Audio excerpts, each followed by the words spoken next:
Cube.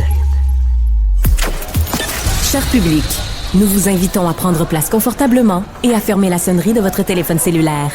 En cas d'incident, veuillez repérer les sorties de secours les plus près de vous. Bon divertissement. 1, 2, 1, 2. OK, c'est bon, on peut y aller. Sophie Durocher. Elle met en scène les arts, la culture et la société. Une représentation pas comme les autres. Sophie Durocher.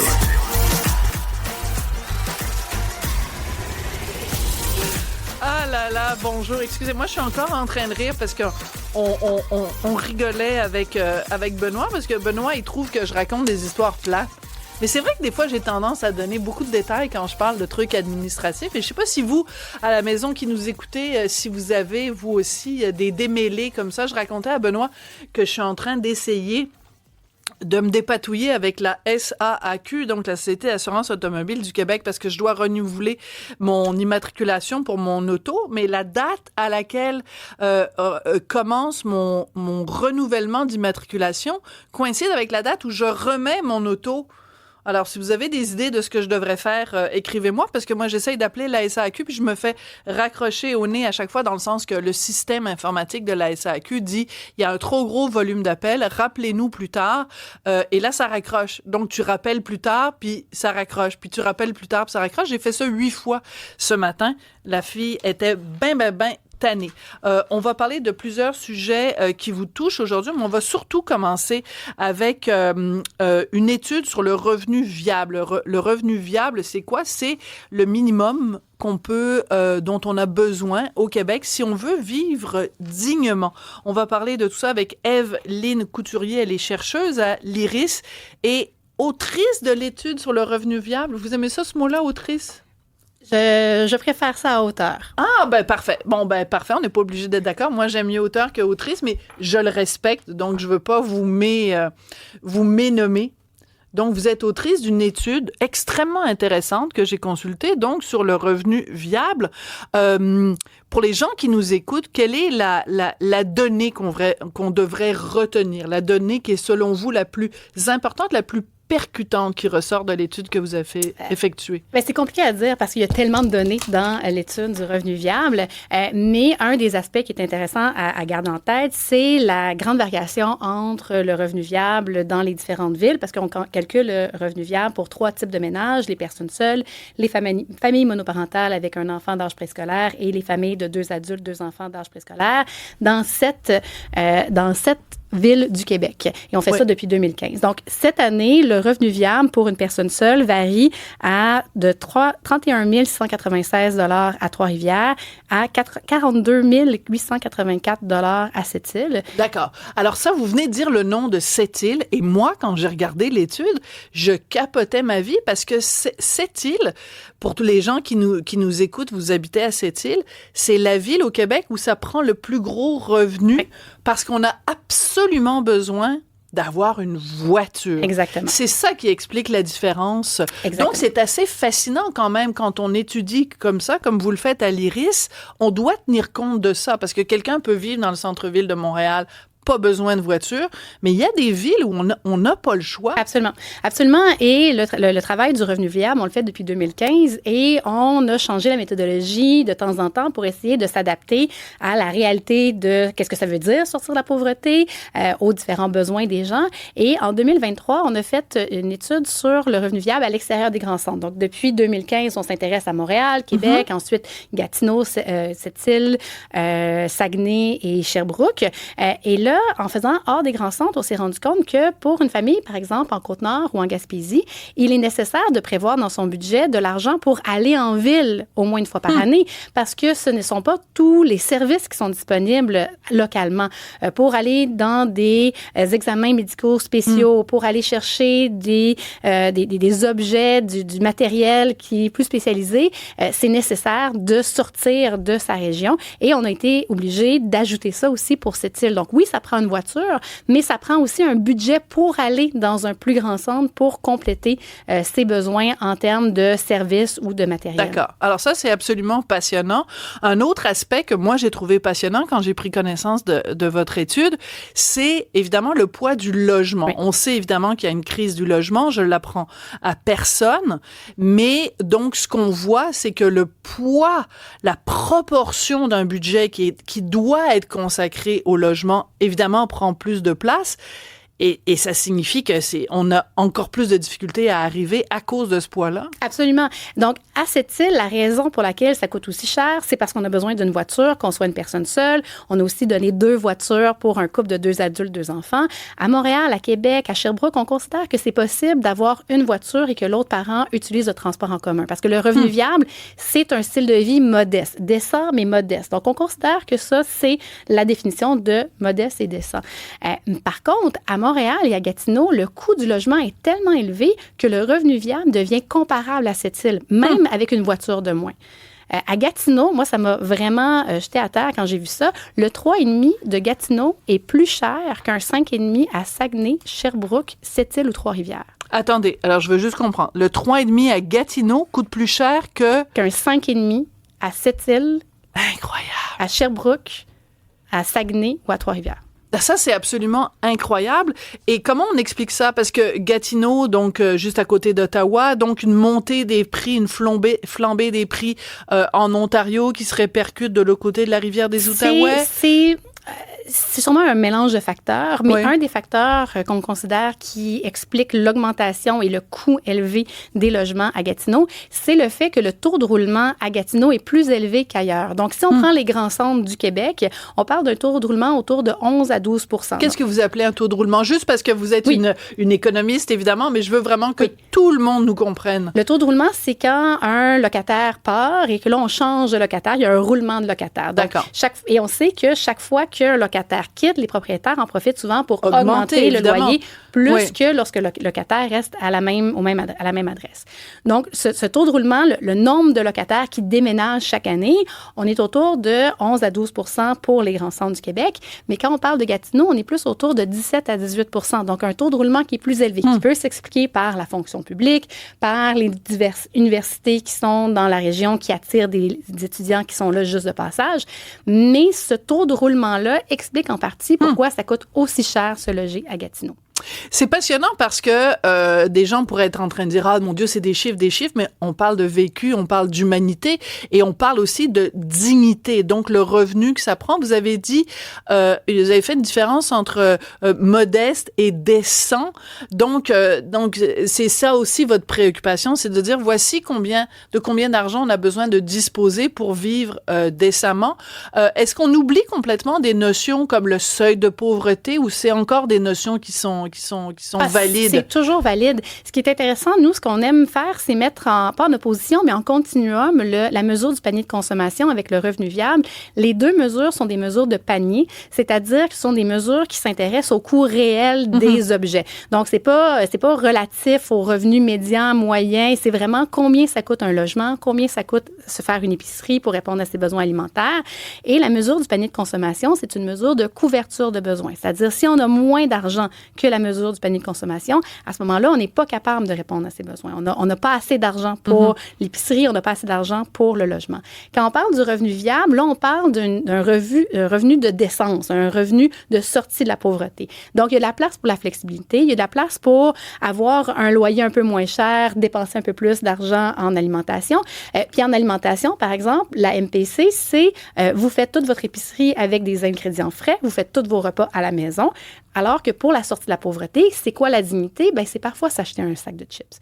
C'est parfois s'acheter une pizza congelée, des croquettes de poulet qui ne sont ni économiques, ni nécessairement bons pour la santé entièrement, mais qui font Mais c'est le fun. C'est le fun. Et aussi, quand on travaille à temps plein, faire tous ces repas, le déjeuner, le dîner, le souper, tous les jours de l'année, c'est pas réaliste. Voilà. Donc, j'aime ça, en effet, qu'on ait ce facteur de petit plaisir, puis aussi ce facteur de réalisme. Par contre, quand je regarde donc les chiffres, quand vous nous dites que ça prend entre 31 696 et 42 884 par année à une personne seule pour se sortir de la pauvreté,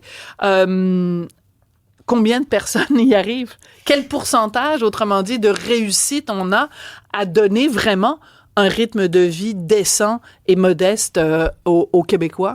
Quand on a commencé à essayer de chiffrer le nombre de personnes qui se trouvaient sous le revenu viable, on arrivait à des pourcentages autour de 15 à 18 %. Quand est arrivée la pandémie, puis il faut dire que les chiffres qu'on a pour estimer la population sous le revenu viable, c'est toujours des données qui sont en retard sur la réalité. Bien sûr, parce qu'il faut le temps de les analyser. Exactement. Fait qu'on n'a pas les chiffres de 2025. Les derniers chiffres qu'on a avec la courbe de distribution des revenus, c'est 2022. Fait que si on regarde les chiffres de 2022, à la suite de la pandémie, avec les programmes de soutien, avant que l'inflation prenne trop d'espace, on se retrouvait, les calculs qu'on a faits pour cette année, basés sur les chiffres de 2022, c'est entre 12 et 15 %. Donc, on a réussi à réduire le nombre de personnes sous le revenu viable. On a réussi à améliorer les conditions de vie de la majeure partie de la population. Et les données nous montrent aussi qu'on a réussi à augmenter la classe moyenne. Donc, on a vraiment soulevé, pas seulement sorti les gens de la pauvreté, parce qu'il y a un écart entre le revenu viable et la classe moyenne. On a soulevé les gens hors de la pauvreté, puis on en a amené plus dans la classe moyenne, sans affecter les plus riches. Les plus riches demeurent avec un même nombre de personnes, à peu près la même proportion. Mais on se demande, avec la fin des subventions, des prestations d'aide, de soutien en raison de la pandémie, parce qu'en 2022, il y en avait encore quelques-unes qui existaient, est-ce qu'en 2023, en 2024, et aussi avec l'augmentation importante du revenu viable au cours des derniers mois, exactement, en raison de la crise du logement, est-ce qu'on peut vraiment parler de crise quand ça fait plus de 5 ans qu'on voit les mêmes dynamiques? Ça, c'est un autre débat. Mais avec le coût de la vie qui augmente, on s'imagine qu'en 2025, on est plus que 12-15 % comme on l'a vu en 2022. Donc, c'est parce que je suis surprise parce que c'est rare qu'on entende les gens de l'IRIS dire qu'il y a des bonnes nouvelles, dans le sens que, bon, mais je pourrais faire le même commentaire pour l'IEDM, c'est-à-dire qu'habituellement, vous tirez la sonnette d'alarme. Là, il y a quand même beaucoup d'éléments positifs, mais avec une grosse mise en garde. C'est qu'en effet, 2022, c'était une situation, un Polaroid de ça. Donc, pour savoir, mettons, comment la situation a évolué jusqu'en 2024, ben ça, on va le savoir en 2026, j'imagine, peut-être. En 2023, on va avoir les chiffres de 2023 en 2026. On a toujours à peu près 3 ans. 3 ans de... Mais une chose qui est intéressante... Mais de recul, je préfère dire de recul. Oui. Une chose qui est intéressante, c'est qu'étant donné qu'on fait cette étude-là chaque année depuis 2015, c'est pas une sortie où on vous annonce des grandes nouvelles, où on essaye de mettre en lumière quelque chose de particulier. Ce qu'on essaye de montrer, c'est plus des tendances. Et c'est ça que ça permet de faire, de sortir les chiffres et de les calculer de la même manière année après année. Absolument. Puis bon, ne serait-ce que d'avoir appris en effet la situation particulière de cette île, mais beaucoup d'autres villes, évidemment, sont dans la même situation que les gens qui habitent à cette île, mais aussi cette prépondérance du prix du logement qui vient gruger vraiment, littéralement, le budget des ménages. C'est une sensibilisation qui est extrêmement importante. Un autre aspect qui m'a vraiment frappé quand j'ai fait cette recherche-là, quand j'ai compilé les données, c'est qu'on se base sur les chiffres de la SCHL pour déterminer le coût du loyer. La SCHL qui fait un recensement des logements qui sont... Société canadienne d'habitation et de logement. Exactement. Et ils prennent tous les personnes qui habitent en logement, puis ils prennent le prix pour les différentes tailles de logement. Et ça nous permet de savoir en moyenne combien les gens payent. En 2024, le tribunal administratif du logement a fait une recommandation d'une hausse moyenne de 4 %. Oui. Puis ça n'a pas été suivi pantoute. La hausse moyenne pour les 3 types de ménages dans nos 7 villes est de 11 %. C'est presque 3 fois la hausse du tribunal administratif du logement, ce qui nous fait poser la question, est-ce que c'est un mécanisme qui est adéquat? Excellente question. En voyant à quel point il n'est pas suivi. Voilà, et à quel point, de toute façon, quand on parle d'une augmentation de loyer de 11 %, on voit les répercussions que ça a et le poids disproportionné que ça prend dans le budget des ménages. Donc, ce sont en effet d'excellents points. Donc, à la fois des bonnes nouvelles et en même temps, on tire la sonnette d'alarme, en particulier pour ce qui est du logement. Ça a été absolument passionnant. Vous êtes une excellente communicatrice, Evelyne. Ça a été un plaisir de vous rencontrer. Evelyne Couturier, donc, qui est chercheuse à l'IRIS et autrice de cette étude sur le revenu viable 2025. Il fallait que je la fasse parce que c'est comme contre nature pour moi. Vous savez, je ne trouve pas que le mot autrice, il est beau, mais j'aime ça que quand on dit le mot, on pense automatiquement à une femme. Oui, je comprends, mais je suis d'accord avec vous pour la première partie. C'est juste, je trouve pas ça joli. Mais c'est pas grave. Moi, je trouve qu'il y a des choses tellement plus graves. Par exemple, tu sais, de remplacer le mot femme par personne avec un utérus, je trouve ça plus grave que de remplacer autrice par auteur. Chacun ses batailles, mais vous avez tout à fait raison. Donc, et je le respecte tout à fait. Et vous êtes une excellente autrice d'études économiques, Evelyne. Merci beaucoup. Bonne fin de journée. Merci.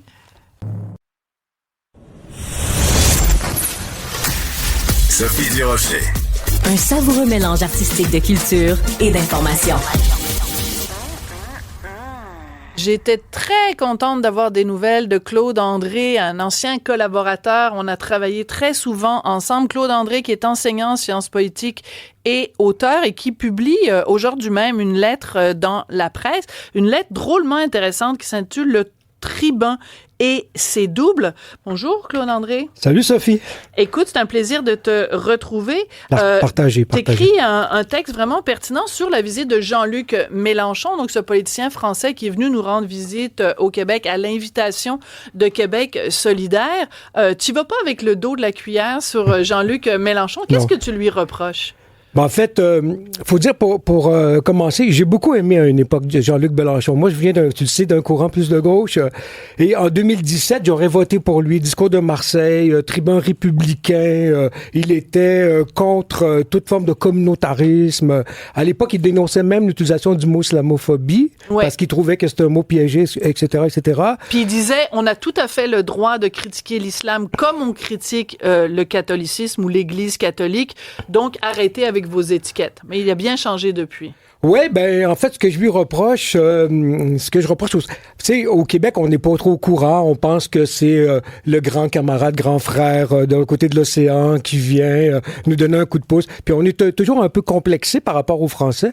Et il faut dire que c'est aussi comme ça que Ruba Gazal l'a présenté quand elle a lancé cette invitation, puis quand il y a eu ce dialogue avec Jean-Luc Mélenchon, c'était Québec solidaire, LFI, même combat. Donc exact. La France insoumise. Exact. Donc, pour des gens qui ont peut-être pas beaucoup lu les journaux ou pas regardé les journaux télévisés en France, tu peux en effet penser que c'est un gars formidable, qui défend des valeurs rassembleuses, alors que c'est peut-être plutôt la division qui il est passé du côté obscur de la force. Il y a une stratégie, Jean-Luc Mélenchon, puis peut-être c'est ça qu'on ignore au Québec. Et cette stratégie-là, c'est... Écoute, c'est connu depuis Machiavel, hein, le discours sert à manipuler et ce qu'il fait, et ce que je peux lui reprocher, c'est qu'il fait appel au vieux poncif, au vieux ressort de l'antisémitisme classique. Et je ne dis pas ce mot-là comme ça, banalement. Je parle en politologue, je sais vraiment de quoi il s'agit. Et il y a un courant en sciences politiques qui s'appelle l'analyse du discours. Et donc, tu fais l'analyse du discours, tu te rends compte que, par exemple, une des plus récentes controverses dans une entrevue, il parlait de gens, ils disaient, ils vont nous reprocher de couper les cheveux pour en faire des oreillers. Alors ça, évidemment, ça renvoie... à l'Holocauste, à la Shoah, et c'est ça qu'on faisait dans les camps de concentration. Exact. Les Juifs, mais pas juste les Juifs, hein, dans les camps de concentration, il y avait des Juifs, il y avait des Romanichels, il y avait des gens qui étaient des résistants. Des homosexuels. J'arrivais là. Donc, dans les camps de concentration, il y avait ça, et les gens étaient rasés à leur arrivée. Et puis, et on en faisait, en effet, des oreillers que les Allemands utilisaient. C'était épouvantable. Et puisque tu en parles, il arbore, c'est très discret et subtil, il arbore un triangle rouge à la boutonnière. Et ça, c'est un symbole que les nazis donnaient aux prisonniers politiques dans les camps de concentration. Tu vois? Alors ça, les gens... Ça, j'avais jamais remarqué. Ouais, il fait ça aussi. La plus récente, le plus récent outrage au bon sens et à la mémoire collective, c'est les affiches... Cyril Hanouna est un personnage un peu guignolesque en France, un animateur de télé de variété qui est d'origine juive. Et récemment, pour un appel à une lutte contre le racisme et l'extrême droite. Donc, pour dénoncer le racisme et l'extrême droite, on a utilisé une photo de Cyril Hanouna et on l'a caricaturé façon affiche antisémite des films de propagande nazie. Totalement, quand tu regardais cette affiche-là, parce que bon, il a quand même un pif assez particulier. Et la façon dont l'affiche était faite, on a l'impression, et ça ressemblait étrangement à des affiches qu'il y avait en France pendant la montée donc du nazisme, juste avant que les Français perdent la guerre et que les Allemands arrivent, mais on dépeignait les Juifs toujours comme ça avec leur gros nez il y avait même exagéré. Oui, tout à fait. Tout à fait. Il y avait puis les doigts crochus qui tiennent le monde, puis le mythe. Parce qu'il y en a d'autres, hein, parce que là, il y a plein d'énoncés comme ça qui ne peuvent pas être fortuits. Par exemple, l'Assemblée nationale française était la présidente, une femme qui s'appelle Madame Yael Braun-Pivet, et est allée à Tel Aviv au lendemain des attentats du 7 octobre, et il a dit, elle va camper à Tel Aviv. Donc, c'est un clin d'œil lourd c'est ce qu'on appelle aussi les dog whistles, c'est les sifflets de chien. C'est les sifflets que le commun des mortels n'entend pas dans le bruit, mais que le chien entend. Donc, c'est envoyer des gages pour aller chercher, pense-t-il, un certain électorat. Et il lui manquait 400 000 voix pour aller au deuxième tour, donc en 2022. Et on dit que son conseiller, Éric Coquerel, lui aurait dit, tu vas les trouver dans les banlieues communautaires. Ouais, c'est ça. Et on peut aussi attribuer cela à la stratégie élaborée par le think tank français Terra Nova, qui disait en 2011, le prolétariat n'existe plus, il est passé à l'extrême droite. Donc, dans une perspective marxiste, c'est un ancien trotskiste, il faut le savoir. Donc, il faut aller chercher un nouveau prolétariat auprès, par exemple, des universitaires, auprès de toutes les luttes intersectionnelles, etc. C'est-à-dire qu'en fait, c'est le reproche que beaucoup de gens de droite font à la gauche, c'est que des gens de droite qui étaient avant à gauche, puis qui disaient, ben moi, je partageais les valeurs de la gauche, qui étaient en effet de défendre les ouvriers, le prolétariat, mais la gauche a complètement s'est complètement désintéressé pour s'intéresser à des questions dont tout le monde se fiche, et ils ont complètement oublié leur base. Donc, en fait, la gauche s'est perdue. Mais je veux revenir à la raison pour laquelle tu as écrit aussi cette chronique-là, c'est que dans le fond, Mélenchon, on pourrait s'en foutre en disant, ben, de toute façon, c'est pas grave parce que c'est pas ici. C'est pas un parti politique ici. Donc, il faut se questionner quand même sur l'invitation qui est faite à ce personnage-là par un parti qui, lui, est ici, qui est implanté ici, qui est Québec solidaire. Sachant tout ça, comment Québec solidaire a pu inviter cet homme-là et le présenter comme quelqu'un de tout à fait légitime et tout, en se cachant complètement le visage et en ne voyant pas tout ce discours-là antisémite dont lui se défend et dit non, je suis pas du tout antisémite. Mais... Évidemment, il n'y a pas un antisémite sur la terre qui va dire je suis antisémite, de toute façon. Québec, c'est drôle que tu fasses allusion à cela parce qu'en m'en venant ici, je voyais que Ruba Gazal et son co-porte-parole veulent proposer un article pour revenir à la défense des ouvriers, du prolétariat, etc. Ouais. Maintenant, moi, ce que je trouve injuste, c'est le deux poids, deux mesures, c'est de dire si quelqu'un, parce qu'on était très vite pour taxer de racisme n'importe qui parce qu'il défend le Québec et qu'il soit nationaliste de gauche ou de centre ou plutôt de droite, dès que t'es nationaliste, oui, c'est un mauvais mot. C'est un mauvais mot et tout ça, mais antisémite quand même, il y a une longue tradition à gauche d'antisémitisme. Onfray d'ailleurs vient de publier un livre là-dessus, mais plusieurs en parlaient. Marx d'ailleurs a écrit lui-même un livre, La question juive, qui est carrément antisémite. Il y a des anarchistes Proudhon a eu des textes antisémites, etc. Donc, puis il y a plein donc de clins d'œil comme ça. D'après moi, je pense qu'on peut pas l'ignorer. Il y a des intellectuels au sein de Québec solidaire. Probablement que le calcul coût-bénéfice, ou peut-être qu'on s'est dit ça va passer en dessous du radar et tout ça. Donc moi, donc toi, ça t'a choqué que Québec solidaire invite Jean-Luc Mélenchon et que on le confronte pas à ces questions-là, en tout cas. C'est toujours l'impression que j'ai, c'est que face à des Français, on est toujours un peu impressionné, puis on va pas au fond des choses. Tu sais, il y a eu des histoires de grandes arnaques là, de Français qui venaient de faux cuisiniers, puis de faux journalistes, bon, tu sais. Mais ça, c'est intéressant aussi parce que Ruba Gazal, on s'en souvient, quand il y a eu les élections, elle se promenait, tu te souviens, dans sa circonscription, et elle distribuait des tracts pour dire aux gens comment voter, puis tout ça, en France. Mais il y a plein de gens qui disaient, mais pourquoi tu te mêles des élections qu'il y a en France? Puis là, elle invite Jean-Luc Mélenchon à venir ici. C'est quand même, tout ça est quand même assez particulier. L'idée, c'est de créer des solidarités internationales, mais des fois, il y a des produits français qu'on ne devrait pas importer. Oui, c'est ça. J'aime beaucoup l'ironie. Je pense que c'est comme ça qu'on va titrer le segment. Il y a des produits français qu'on devrait pas importer. C'est pas tous les fromages qui sentent bon.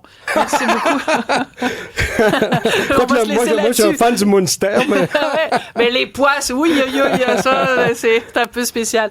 Merci beaucoup, Claude André. Je rappelle que tu es enseignant en sciences politiques et auteur aussi. Merci beaucoup. Sophie Durocher. Divertissante. Elle sait comment se donner en spectacle pour vous offrir la meilleure représentation. Alors, vous en avez entendu parler hier sur nos ondes parce que Rémi Villemur vous en a parlé du fait que la Fondation Dynastie s'est jumelée, en fait, avec l'École nationale de l'humour pour offrir à 10 aspirants humoristes une session de formation en humour qui durait 9 semaines et qui, normalement, coûtait 4 500 $. Mais là, elle a été offerte gratuitement à ces aspirants humoristes parce qu'ils étaient noirs et que les profs étaient noirs et que entre noirs, c'est donc le fun de rire et d'apprendre à faire de l'humour. C'est le sujet de ma chronique aussi ce matin dans le Journal de Montréal, Journal de Québec. Ça soulève toutes sortes de questions.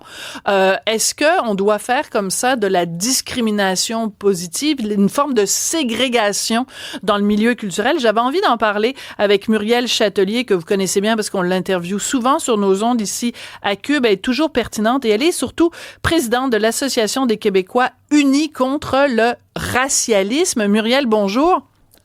Bonjour, Sophie. Quand on dit que votre association s'est unie contre le racialisme, est-ce que ce qui s'est passé à l'École nationale d'humour, c'est pas un cas patent de racialisme? Absolument. Justement, c'est le racialisme, c'est de segmenter la société en fonction de la race. Et moi, je dois dire que je trouve ça absolument fascinant de voir des personnes noires qui sont généralement nées ici, qui revendiquent aujourd'hui la ségrégation raciale comme un élément d'inclusion. Je trouve que je n'en reviens toujours pas. Et je vois que de plus en plus, il y a des programmes comme ça qui sont conçus pour les personnes noires seulement. Et donc, moi, je me pose encore la même question. Comment est-ce qu'on fait pour se parler si on est séparés chacun dans son groupe social?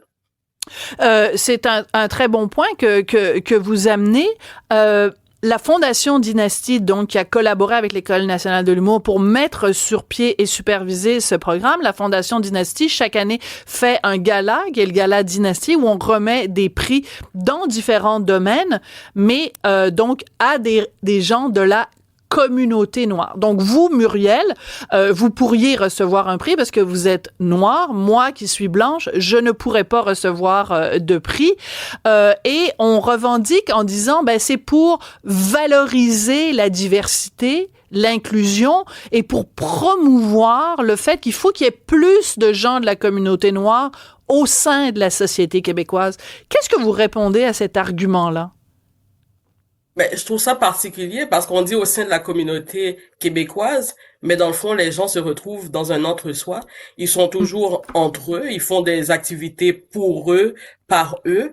Donc, je vois pas comment est-ce qu'on peut parler d'inclusion quand dans le fond, on s'exclut, ces personnes-là font de l'autoségrégation. Donc, je comprends pas comment on peut parler d'inclusion si toutes les autres ethnies sont exclues de leurs activités. Bien sûr, ils disent que c'est ouvert à tout le monde, mais dans le fond, quand on regarde dans les faits, je veux dire, on célèbre uniquement des personnes sur la base de leur couleur de peau. Et j'ai beaucoup de difficultés à comprendre comment, au Québec, on a pu en arriver là aujourd'hui. En 2025, j'ai beaucoup de difficultés à comprendre ce qui se passe. Alors, vous allez peut-être avoir beaucoup de difficultés aussi à comprendre cette citation de Vanessa Destinée. Vanessa Destinée qui a commencé ici, là, quand Cube a ouvert, elle co-animait une émission avec Geneviève Peterson. Ça s'appelait Les Effrontés. Donc, j'ai beaucoup côtoyé Vanessa Destinée à l'époque. Maintenant, elle est chroniqueuse à Radio-Canada. Elle anime des émissions aussi à Télé-Québec. Bref, elle est très présente dans les médias. Et donc, elle a postulé pour ce programme d'aspirants humoristes et elle l'a fait, le programme. Et elle a déclaré au journal Le Devoir, « Apprendre entre noirs, ça permet de se rassurer et de se valider. Parfois, les Blancs ne nous trouvent pas drôles Ce n'est pas parce qu'on ne l'est pas. Parfois, c'est parce qu'on ne l'est pas pour eux. Fin de la citation. Moi, j'ai lu ça, puis je me suis dit, tiens, c'est une des premières fois au Québec, j'habite ici depuis 47 ans, c'est la première fois que je me sens un « eux ». Je pensais que c'était pas bien de traiter l'autre différemment. Donc, moi, je suis « eux » pour Vanessa Destinée. C'est bizarre quand même. Mais c'est particulier, surtout venant de quelqu'un qui évolue dans les médias traditionnels, donc à Radio-Canada, entre autres. Je trouve ça très particulier. Moi, d'habitude, j'aime pas pointer des gens du doigt, mais il faut quand même que je revienne sur une citation de Madame Destinée qu'elle a fait justement dans Le Devoir, où elle dit qu'elle voulait puncher ses chroniques à l'émission La journée est encore jeune, qui, dans le contexte, il faut le rappeler, les têtes d'affiche de cette émission-là, ben c'est 3 blancs. Donc, elle dit que elle a suivi cette formation-là qui est offerte pour des Noirs, par des Noirs, pour pouvoir puncher ses chroniques dans une émission de blancs. Donc, je trouve qu'il y a là une certaine contradiction que je trouve quand même assez savoureuse. Et je me demande si ces gens-là, parfois, sont conscients de leurs propres contradictions. Puis, je voulais aussi souligner quelque chose, c'est que ces programmes-là, il y en aura de plus en plus. Puis il y en a un présentement qui est offert par le Centre Phi. Donc c'est un programme qui est réservé uniquement aux artistes noirs. Et j'aimerais vous lire un commentaire qu'une personne a fait sous cette publication-là. Ce programme-là, il est ouvert encore. On peut s'y inscrire jusqu'au 4 mai. Donc il y a quelqu'un qui a écrit: en tant qu'artiste visuel et cinéaste, j'aimerais beaucoup participer à ce programme. Cependant, bien que je fasse partie d'une minorité ethnique, je ne fais pas partie de la communauté noire. En tant que femme latina et migrante, il est décevant de constater que de nombreux espaces artistiques censés favoriser l'inclusion et la collectivité continuent de perpétuer des divisions sociales, souvent sous couvert d'un discours inclusif. Donc, c'est là qu'on s'en va maintenant. Chaque minorité va revendiquer ses propres besoins. Puis c'est ça, j'en viens encore à ma question, où est-ce qu'on s'en va avec toutes ces divisions? Où est-ce que à quel moment dans leur discours on entend parler de valeurs communes, de citoyenneté commune, bref, de ce qui nous rassemble? Ça parle constamment de division et vraiment c'est ça, je me demande où est-ce qu'on s'en va avec des discours comme ça, chacun tire sa couverture de son côté, comment on fait société avec des gens comme ça? C'est une bonne question, puis en même temps, vous êtes très courageuse, Muriel, parce que je suis sûre qu'il y a des gens qui vont vous reprocher ça, qui vont dire « Ah, ben là, mais pourquoi t'es pas solidaire de ta communauté? Il faut qu'il y ait plus de Noirs dans les médias, il faut qu'il y ait plus de Noirs en humour. » Et vous refusez ce discours-là. Et c'est très courageux de votre part, Muriel. Je le refuse.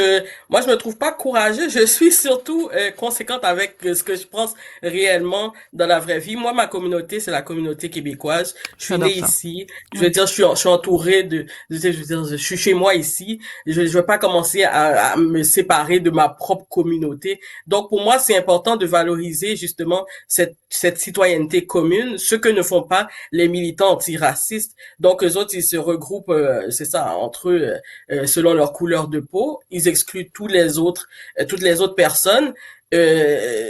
Vraiment, ça me sidère qu'en 2025, des personnes qui sont généralement nées ici, qui ont suivi le même parcours à peu près que tout le monde, qui a été dans le même système scolaire, donc aujourd'hui se revendiquent des droits particuliers parce qu'ils ont une certaine couleur de peau. Moi, j'adhère absolument pas à ce discours et je ne suis certainement pas la seule à refuser ce discours-là. Voilà, c'est pour ça vous nommez, vous mettez des mots sur quelque chose qui choque beaucoup de gens, que ce soit des gens autrement dit, peu importe la couleur de leur peau. Je trouve ça très intéressant que vous ayez soulevé le Centre Phi. Je n'avais pas vu ça passer. Donc, il y a un programme qui est réservé aux personnes noires. Et je trouve ça très intéressant que vous ayez dit qu'il y a quelqu'un qui est d'origine latino-américaine et qui dit, je peux pas postuler. Donc, ça veut dire aussi que tous ces programmes qu'on fait qui sont réservés aux Noirs, on fait une différence. On dit, même si vous êtes asiatique, vous pouvez pas y aller. Même si vous êtes latino, vous pouvez pas y aller. Si vous êtes, c'est pas un programme pour les autochtones non plus. Donc, on dit de la diversité, mais une sorte de diversité. Je vais vous poser une question difficile, Muriel.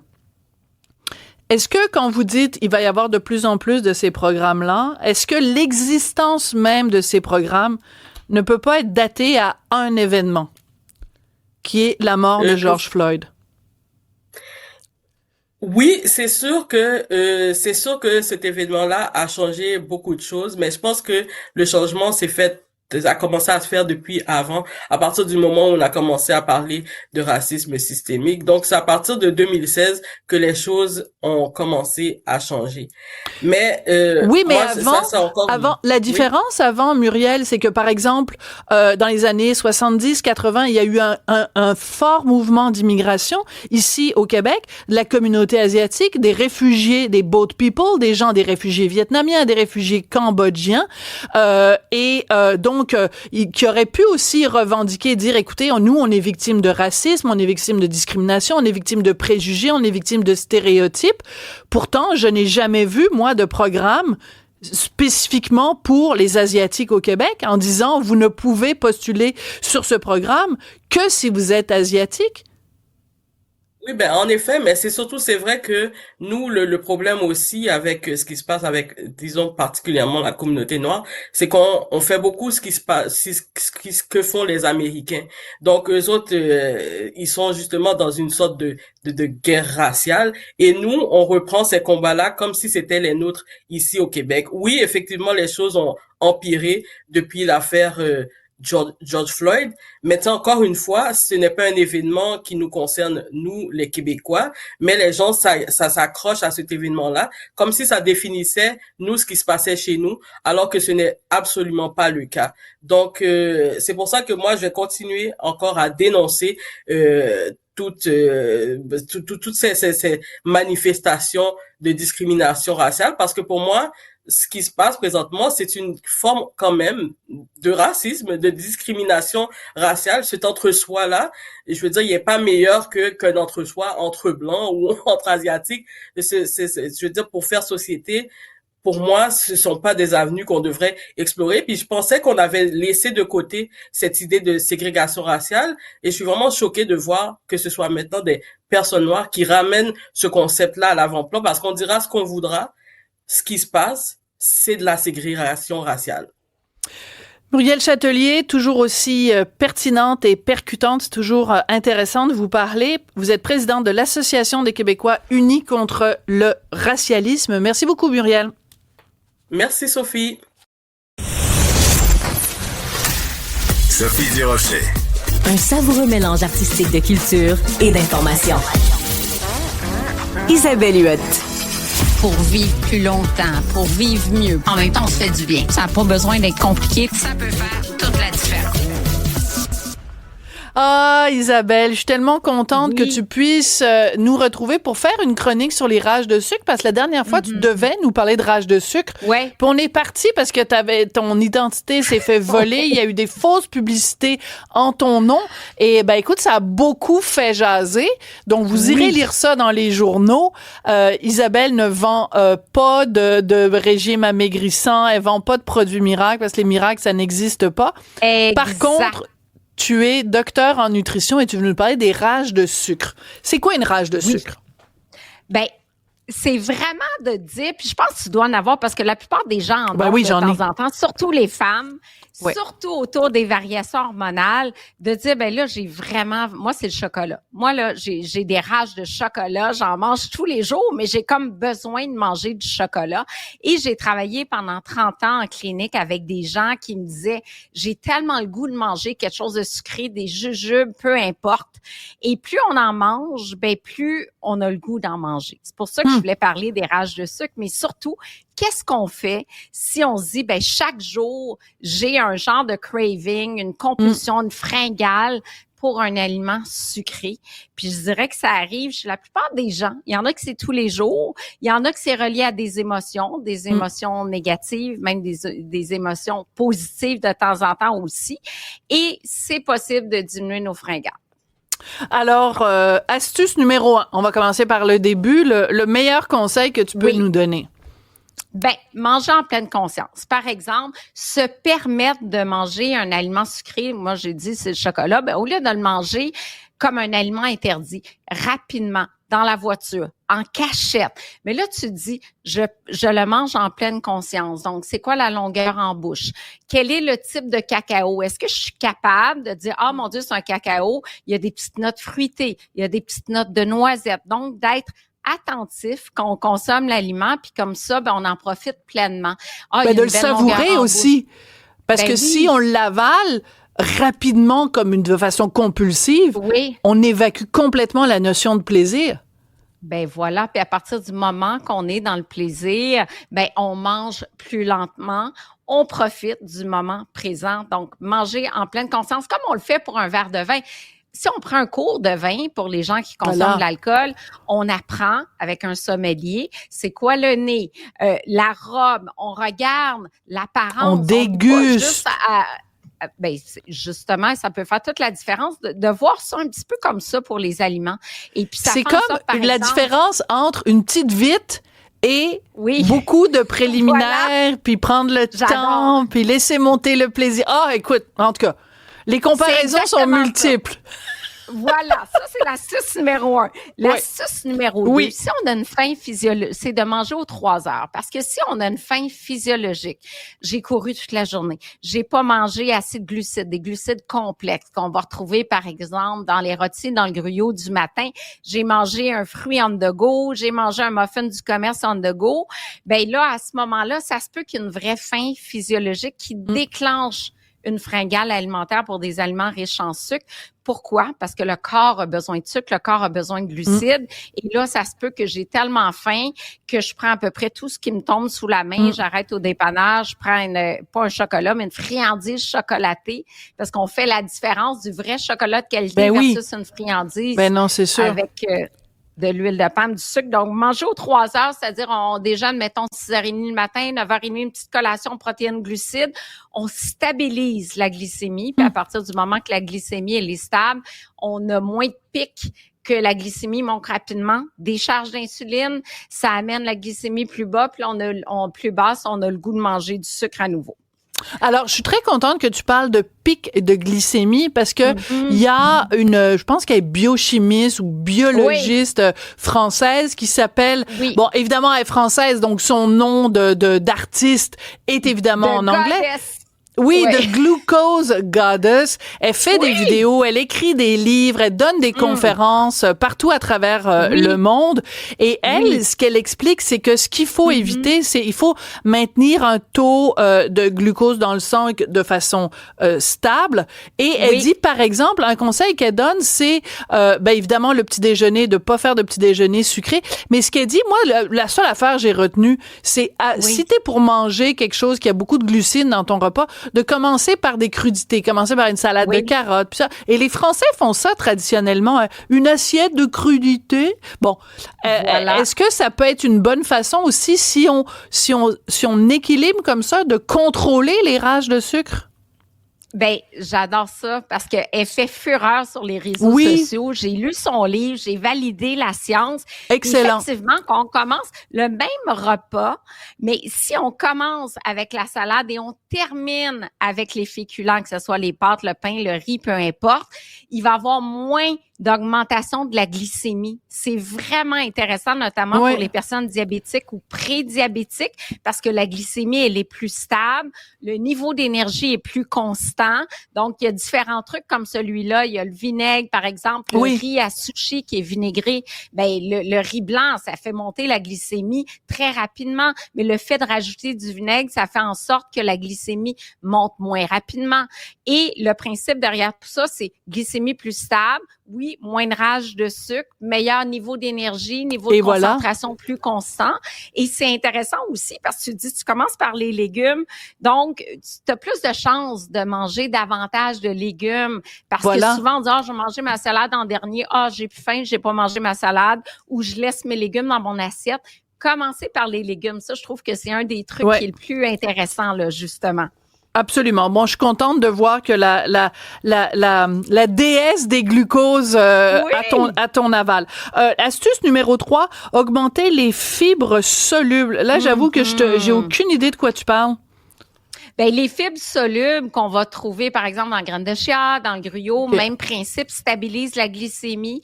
Donc, tout ce qui est pour stabiliser la glycémie, c'est gagnant. Donc, à ce moment-là, ben, elle en parle beaucoup dans son livre, dans ses livres. Je pense qu'elle a fait 2 livres, justement. Moi, je l'ai pas lu. Je fais juste regarder ses vidéos. Moi, j'ai pas de temps à perdre à lire des livres là-dessus. Je lis des romans, je lis des essais, mais ça, là, je te laisse ça. oui, c'est parfait. Ben, moi, j'adore ces lectures-là. Oui. Donc, effectivement, les fibres solubles, puis il y en a également dans les légumes. Donc, une autre belle raison d'avoir davantage de légumes dans son assiette. Et il nous reste 30 secondes, donc on va... qui d'ordine? J'aime beaucoup qui d'ordine. Oui. Ben, il y a une période de fragilité que j'ai observée dans mes années cliniques, c'est le soir. C'est vraiment le soir où on se dit, enfin, j'ai un petit moment pour moi, je peux relaxer, j'écoute mes émissions, et c'est souvent là qu'on mange le plus d'aliments sucrés, c'est le soir, et c'est souvent là où il y a des pertes de contrôle également. Donc, de se dire, ben, après le souper, c'est le dernier repas de la journée, on a parlé du jeûne intermittent ensemble, donc de prolonger le jeûne de la nuit. On arrête de manger idéalement après le souper. Et si c'est trop difficile, ben moi, j'invite les gens à vraiment se retirer de la cuisine, aller dans une pièce avec un bon livre, justement. Dans la chambre à coucher, faire des préliminaires. Merci beaucoup, Isabelle. Merci. À la semaine prochaine. Merci à Hugo. Merci à Jean-Philippe. Et vous allez retrouver Cybèle. Elle va être là demain. Au revoir.